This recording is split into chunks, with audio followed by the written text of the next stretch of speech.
Problem 1. A cart of mass m is pulled along a level dynamics track as shown above.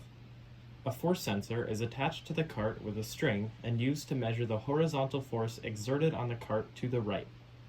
A motion sensor is used to measure the acceleration of the cart with the positive direction toward the right. Friction is not negligible. Part A. On the dot below, which represents the cart, draw and label the forces, not components, that act on the cart. Each force must be represented by a distinct arrow starting on and pointing away from the dot. So let's think about the forces acting on the cart. In the problem statement, we're given that friction is not negligible, which means that friction must be an acting force on the cart. The positive direction is to the right, which means friction must be in the opposite direction to the left. So we draw our arrow starting on the dot, starting on and pointing away from the dot to the left in the negative direction. We'll label this force of friction, little f for friction.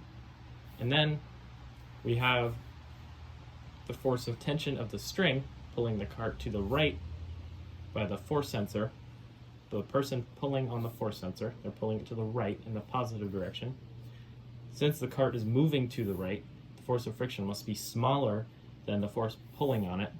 So we draw this arrow slightly longer than the friction force, and we can label it force of tension, F of T.